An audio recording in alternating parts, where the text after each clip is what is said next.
Dear friends, आप सभी दोस्तों का ध्रुवा स्टाइल यूट्यूब चैनल पर स्वागत है। फर्स्ट ऑफ ऑल हम आप सभी को बताना चाहेंगे इस चैनल पर बीएड से रिलेटेड हर टॉपिक कवर कर दिया गया है और जो बचा है वो भी कवर कुछ दिनों में कर दिया जाएगा। आप सभी से रिक्वेस्ट है इस लेक्चर का इस्तेमाल सिर्फ नोट्स बनाने और अपनी अंडरस्टैंडिंग को डेवलप्ड करने के उद्देश्य से ही देखें, क्योंकि हम नहीं चाहते भविष्य में बनने वाले टीचर सिर्फ क्वालिफाई होकर बने। आप में बच्चों को नई दिशा देने की समझ विकसित हो, इसलिए आपके लिए डिस्क्रिप्शन बॉक्स में टेलीग्राम का लिंक दिया गया है। आप टेलीग्राम ज्वाइन कर हर टॉपिक को ध्यानपूर्वक और अच्छे से पढ़ लें, ताकि आने वाला कल जो है वो बच्चों का भविष्य उज्जवल हो सके। अगर आप मेरे लिए कुछ करना चाहते हैं तो आप लेक्चर को लाइक और चैनल को सब्सक्राइब कर लें। धन्यवाद। तो चलिए अब आज के टॉपिक के ओर ध्यान देते हैं। डियर फ्रेंड्स, आज का टॉपिक है linguistic principle, process of acquisition of language. ये एलएसी के अंतर्गत आता है। इसके इंट्रोडक्शन के बारे में आज हम लोग देखेंगे। इनके क्या क्या परिचय है, इन सभी के बारे में टॉपिक वाइज हम लोग देखेंगे। और आप लोगों से रिक्वेस्ट है कि आप इस पीडीएफ को वीडियो के माध्यम से ही लिख लें, बिकॉज इस पीडीएफ को टेलीग्राम पे अवेलेबल नहीं किया गया है, जो हैंड रिटन है। बट आप लोगों के लिए टेलीग्राम पे बीएड से रिलेटेड सभी पीडीएफ उपलब्ध है, लेकिन वो टाइपिंग किया हुआ है। वो आप लोगों के सब्जेक्ट वाइज बीएड के जितने भी पेपर हैं, फर्स्ट ईयर सेकंड ईयर, वो सभी टॉपिक ऑलरेडी टेलीग्राम पे प्रोवाइड कर दिया गया है। आप लोग अगर टेलीग्राम ज्वाइन करना चाहते हैं तो डिस्क्रिप्शन बॉक्स में दिया गया लिंक है, वहाँ से आप टेलीग्राम ज्वाइन कर सकते हैं। तो चलिए आज का टॉपिक स्टार्ट करते हैं। Language learning and language teaching, इनके बारे में देखते हैं। परस्पर संबंध प्रक्रिया है। Language learning and language teaching जो है एक दूसरे संबंध प्रक्रिया है। प्रभावी अधिगम के लिए प्रभावी शिक्षण आवश्यक है। मतलब सीखने के लिए अच्छे ढंग से, किसी भी चीज़ को सीखने के लिए अच्छे ढंग से पढ़ाना, मतलब शिक्षण जो है वो जरूरी है, ये बताया जा रहा है। किसी भी कार्य को सीखने की जन्मजात क्षमता का भी भाषा अधिगम एवं शिक्षण में समुचित महत्व होता है। सभी बच्चों में भाषा सीखने की समान गति नहीं होती है। एक बच्चा जिस समाज में जन्म लेता है उस समाज की भाषा को आयु के अनुसार अपने आप सीखना शुरू कर देते हैं। इसमें कहा जा रहा है कि जो कोई बच्चा है, अगर वो बच्चा उत्तर भारत में जन्म लेता है तो ऑटोमेटिकली है कि समाज के माध्यम से अपने मम्मी पापा, मतलब जो उनके घर में है, उनके माध्यम से वो भाषा सीख लेते हैं। जबकि उत्तर भारत में जितने भी हैं स्टेट, उसमें लगभग हिंदी भाषा का प्रयोग किया जाता है। जबकि दक्षिण भारत में, साउथ इंडियन में बहुत सारे भाषा है, लैंग्वेज में है, तमिल है, तेलुगु है, कन्नड़ है, वो सब भाषा अपने समाज के अनुसार सीख पाते हैं। तो इसमें वही बताया जा रहा है कि आयु के अनुसार वो बच्चे जो है समाज की भाषा को सीख पाते हैं। शुरू में इमिटेशन द्वारा विभिन्न साउंड को सीखता है। बिल्कुल सही बात है। शुरू में दूसरे से सुनकर वो माँ पा बोलने के लिए सीखता है, साउंड को सीखता है, और दूसरों की ध्वनियों को सुनकर अर्थ समझकर आंसर देने का प्रयास करता है। भाषा को सीखने या प्राप्त करने के मुख्य सिद्धांत इस प्रकार है। पहला देखते हैं रुचि जागृत करने का सिद्धांत, दूसरा जो प्रेरणा का सिद्धांत, तीसरा है क्रिया द्वारा सीखने का सिद्धांत। पहला देखेंगे रुचि जागृत करने का सिद्धांत। पहला जो है रुचि, इस तरह से बहुत सारे 10 प्रकार से आप लोग इस तरह से देख सकते हैं सिद्धांत। फोर्थ में है वास्तविक जीवन से जोड़ने का सिद्धांत। 5th नंबर है विभाजन का सिद्धांत। 6 नंबर है अनुकरण का सिद्धांत, क्रियाशीलता का सिद्धांत, अभ्यास का सिद्धांत, बहुमाध्यमों का सिद्धांत, बोलचाल का सिद्धांत। ये जितने भी सिद्धांत है, 10 सिद्धांत को हम लोग नंबर वाइज देखेंगे और इस माध्यम से आप देख सकते हैं कि किस तरह से बच्चे जो है बोलचाल भाषा में अपनी भाषा को सीख पाते हैं। पहला है रुचि जागृत करने का सिद्धांत। एक बालक उन्हीं कार्यों को करता है जिनमें बच्चों की रुचि होती है। बिल्कुल सही बात है। आप लोग भी उसी चीज़ में कंफर्ट फील करते होंगे जिसमें आपसे इंटरेस्टेड है, आप वो चीज़ करना अच्छा महसूस करते होंगे, जो चीज़ आप करना चाहते हैं रियल में। उसी तरह पहले बालक को या अनुशासन द्वारा नियंत्रित करके ज्ञान अर्जन के लिए प्रेरित किया जाता था। इनका कहना है कि पहले जो है बच्चे को मारपीट के भी पढ़ा दिया करता था, लेकिन अब बालक के शिक्षण के लिए रुचि को जागृत करना आवश्यक है। अब बच्चे को मारपीट के अपनी जगह पढ़ा सकते हैं, उनको पढ़ाने के लिए आपके उसके अंदर एक इंटरेस्ट या रुचि जो है जगाना पड़ेगा। और आप भविष्य के टीचर बनने वाले हैं तो आप ये सब चीज़ को अच्छे से समझ लीजिए, ताकि आप आने वाले कल में जो है बच्चे को किस तरह से शिक्षा दे पाएँ, वो आप ही पे डिपेंड करता है। और आज का जो है अध्यापक सभी स्कूल कॉलेज में किस प्रकार के हैं, इस मैटर में हम मुझे बोलने की कोई ज़रूरत नहीं है, आप लोग खुद ही जानते होंगे। लेकिन मेरा मानना है कि मैं सोचता भी हूँ और चाहता भी हूँ कि आप लोगों से, आप लोग आगे के जो टीचर बनेंगे वो बच्चों को इस तरह से पढ़ाए पाएँ ताकि बच्चे हर टॉपिक को, हर सब्जेक्ट को अच्छे से सीख पाएँ। क्योंकि आप उनको मार पीट के नहीं पढ़ाने का कोशिश कीजिएगा, उसको के अंदर रुचि जगा के पढ़ाने का, इंटरेस्ट पैदा करके पढ़ाने का कोशिश कीजिएगा। और वो इंटरेस्ट कैसे पैदा कर सकते हैं, वो किसी बच्चे को किसी भी सब्जेक्ट को, या फिर आप किसी कहानी को बता रहे हैं तो उसको ऐसे मत पढ़ाइए कि हाँ ये आपके सब्जेक्ट में, इसलिए आप थोड़ा सा घर में पढ़ लीजिए और बुक को साइड रख दीजिए और बच्चे को बोलिए कि आज मैं आपको कोई भी सब्जेक्ट नहीं पढ़ाऊंगा, बस एक कहानी सुनाऊंगा। और वो सब्जेक्ट का ही एक टॉपिक उठा के उस पर कहानी आधारित बना के आप बच्चे को पढ़ा सकते हैं। फिर बाद में पता चलेगा कि आपके इस टॉपिक से ही आपने पढ़ाया था उसको, और बच्चे बाद में पढ़ के खुश भी फील करेंगे कि सर कहानी सुनाए, मैडम कहानी सुनाई और आज मैं कुछ सीख भी पाया। तो इस तरह से बहुत सारे माध्यम हैं और मैं आपको बताऊंगा भी कि आप बीएड कर रहे हैं तो आप ज़रूर जानते होंगे किस किस माध्यम से बच्चे को पढ़ा सकते हैं जिसमें बच्चे अधिक से अधिक पढ़ पाए। तो वो हर चीज़ को हम टॉपिक वाइज बताते जाएंगे और वो आप रियल लाइफ में ज़रूर अप्लाई कीजिएगा। देखते हैं नेक्स्ट पॉइंट। अगर हम अपने व्यवहार के बारे में भी सोचे तो हम पाएंगे कि किसी वस्तु पर हमारा ध्यान तभी केंद्रित हो पाता है जब हमारी उसमें रुचि हो। बिल्कुल सही बात है, आप हो या हम हैं, सबकी एक ही सोच है। अगर आपको उसके अंदर इंटरेस्ट है किसी के अंदर तो आप ऑटोमेटिकली खुद से खुद उस तरफ अट्रैक्ट हो जाते हैं, आकर्षित हो जाते हैं। तो इसलिए अंदर में रुचि जगाना सबसे इम्पोर्टेंट है, ज़रूरत है, ज़रूरी है। इस तरह से यदि किसी विषय में बालक की रुचि न हो तो उस विषय को रोचक पूर्ण ढंग से पेश किया जाए तो बालक में उस विषय के प्रति रुचि जागृत हो सकती है। बिल्कुल सही बात है। दूसरा नंबर है प्रेरणा का सिद्धांत। रुचि और प्रेरणा ये एक तरह से नाम जैसा लग रहा है, ऐसा मत सोचिएगा ये कोई लड़की का नाम है।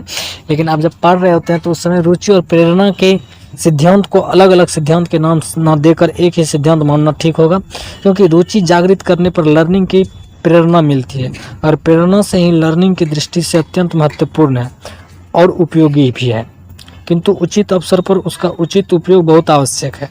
रुचि, आवश्यकता और प्रयोजन शिक्षा की दृष्टि से उपयोगी प्रेरक है। उद्देश्यहीन प्रयोजन रहित कार्य मानसिक शिथिलता को उत्पन्न कर देता है। अतः भाषा शिक्षण में भी प्रयोजन पूर्णता सदस्य पूर्ण होना आवश्यक है।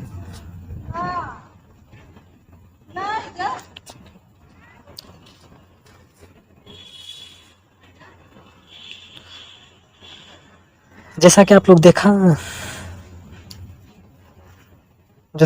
लोग देखें कि रुचि, आवश्यकता और प्रयोजन शिक्षा की दृष्टि से उपयोगी प्रेरक है, उसी तरह से उद्देश्यहीन अगर कोई कार्य रहता है तो इसमें मानसिक शिथिलता उत्पन्न हो जाता है। इसलिए भाषा शिक्षण को प्रयोजन पूर्ण और सदस्य पूर्ण होना चाहिए। इस तरह से आप उनके अंदर प्रेरणा जगा के कोई भी भाषा को सिखा सकते हैं। थर्ड नंबर पॉइंट है क्रिया द्वारा सीखने का सिद्धांत। क्रिया द्वारा लर्निंग का सिद्धांत काफ़ी महत्वपूर्ण है। बालक को भी सीखने में उसी समय आनंद होता है जब वो क्रिया द्वारा अपने आप सीखता है। क्रिया द्वारा मतलब जान समझ सकते हैं, क्योंकि किसी के अंदर क्रिया द्वारा सीखने का सिद्धांत जो वो बहुत ही महत्वपूर्ण होता है। बालक को भी सीखने में इंजॉय आता है अगर उसको किसी प्रैक्टिकल के माध्यम से कुछ करके, कुछ दिखा के सिखाते हैं तो। फोर्थ नंबर पॉइंट है वास्तविक जीवन से जोड़ने का सिद्धांत।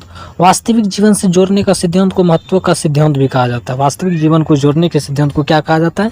महत्व का भी सिद्धांत कहा जाता है। इस सिद्धांत से यह अभिप्राय है कि किसी भी विषय को पढ़ाते समय यह ध्यान रखना चाहिए कि वह जीवन में आने वाली सिचुएशन से रिलेटेड है या नहीं।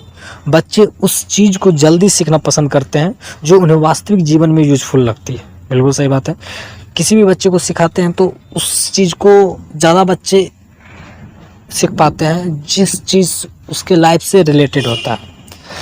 उदाहरण के लिए अगर हम बताएं तो यदि जब कोई बच्चा स्कूल से अवकाश लेता है तो उन्हें अवकाश के लिए एप्लीकेशन लिखने के लिए कहा जाता है। इससे भाषा का शिक्षण रियल लाइफ से जुड़ जाता है और भाषा शिक्षण में बालक अपने अनुभवों को उदाहरणार्थ लेने से बालक को भाषा की जटिलता समझ में आसानी होती है।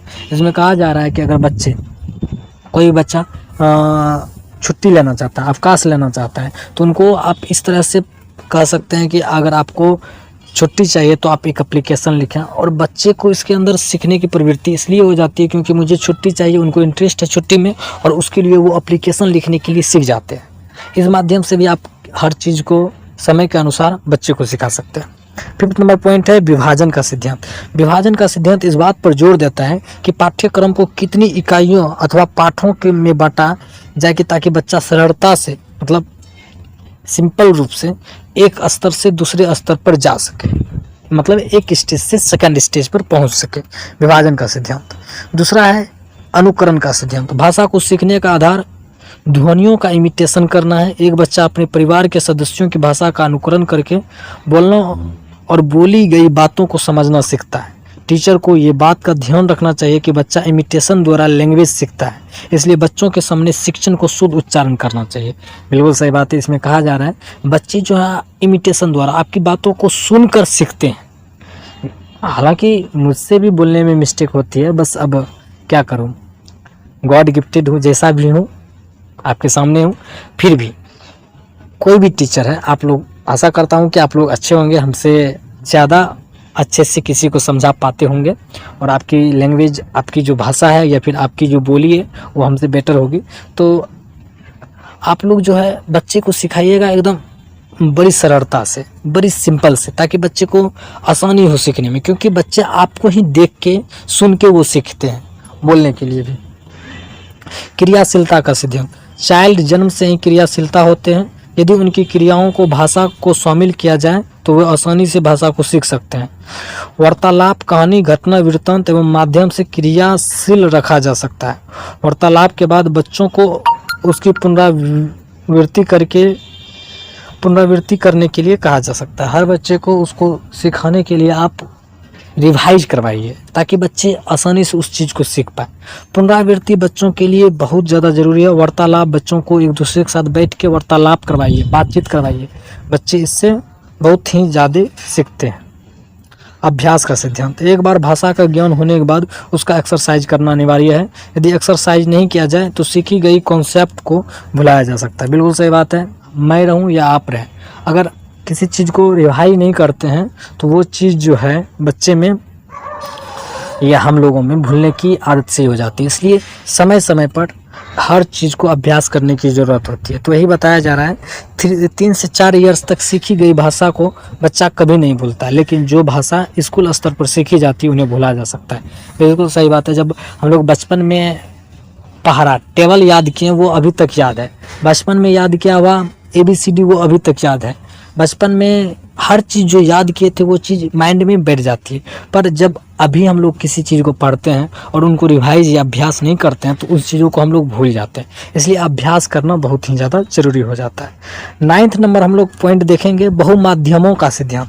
बहुमाध्यमों के सिद्धांत के अनुसार भाषा को जितना अधिक माध्यम से प्रस्तुत किया जाता है वह उतनी ही जल्दी और अस्थायी रूप से सीखी जाती है। बच्चों को माध्यम से भाषा को सिखाया जाना चाहिए, जैसे दृश्यात्मक, श्रव्यात्मक। देखिए इस समय मुझे भी बोलने में कठिनाई हो रही है। ये सब चीज़ आप जरूर ध्यान रखिएगा ताकि बच्चे आपसे जो सुने वो अच्छे से सीख पाए। पहला जो है दृश्यात्मक है, दूसरा है श्रव्य जो सुना जाता है, श्रव्यात्मक। अब इस दोनों माध्यम के द्वारा बच्चे सीखते हैं।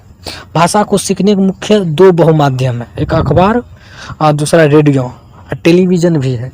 टेलीविज़न के माध्यम से आप किसी भी चीज़ को सीख सकते हैं। 10 नंबर पॉइंट बोल चाल का सिद्धांत। इसी प्रकार की भाषा प्राकृतिक वातावरण में सीखी जाती है। आस पड़ोस की भाषा आस पड़ोस के लोगों के साथ अंतःक्रिया के माध्यम से सीखी जाती है। उदाहरण के लिए मुंबई में बच्चों को सामने 4 भाषाएं प्रदर्शित होती है और वे उन सभी भाषाओं को आसानी से सीख लेता है। कभी कभी इस प्रकार की भाषा स्कूल में किसी दूसरे भाषा को सीखने के बाधा बन जाती है। स्कूल में मानक भाषा को अस्थायी सिखाया जाता है, जबकि पड़ोस में सीखी गई भाषा स्थानीय भाषा बोली जाती है। जहाँ विभिन्न प्रकार की भाषा बोली जाती है वहाँ के बच्चों को किसी एक भाषा को अच्छी तरह से नहीं सीख पाते। इस तरह से बच्चे बहुत सारे भाषा को सीखने के चक्कर में एक भाषा को नहीं सीख पाते हैं। इस तरह से चाहिए कि बच्चों में भाषा का जो है उपागम वो समय के अनुसार होना चाहिए।